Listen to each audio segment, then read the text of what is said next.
Bangkay ng natagpuan sa ilalim ng kanilang bahay ang isang ginang na ilang araw nawala sa Pagadian, Zamboanga del Sur.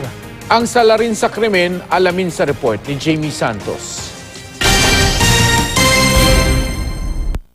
March 22 nang huling makita si Teresita Chavez ng kanyang mga kapitbahay. Ang pagkawala, ipinablatter pa ng kanyang mister sa pulisya. Dahil din sa pag-aalala, nag-post pa sa Facebook ang anak ng biktima para hanapin ang ina.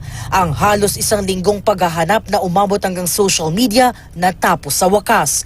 Pero hindi sa malayong lugar, kundi sa mismong ilalim lang ng bahay nila. Si Ginang Chavez, nakita pero naaagnas ng bangkay. Nakilibing sa ilalim ng kaniyang bahay sa Pagadian, Zamboanga del Sur. Sino ang gumawa nito sa ginang? Nasagot yan sa pangungumpisal ng kanyang mister na si Nonoy. Kwento niya, nag-away silang mag-asawa hanggang sa kanyang masuntok. Nang mawala ng malay ang asawa, sinakal niya hanggang sa mamatay. Narinig pa ng kanilang kapitbahay ang nasabing away. Nanawag daw siya nga pa, kanang si Tiri, naran ako sa silong gibutang. O siya ra pwedeng kuan. Siya ra pwedeng tugan. Konsensya na siguro ba?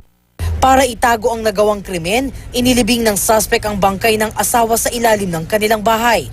Tumataas kasi ang tubig sa ilalim ng kanilang bahay kaya hindi ito mahahalata. Ang mister na nangakong till death do us part, sa huli, inusig ng kanyang konsensya. Isa sa ilalim sa autopsy ang bangkay ng biktima habang sasampahan ng kaukulang asunto ang suspect. Jamie Santos, GMA News.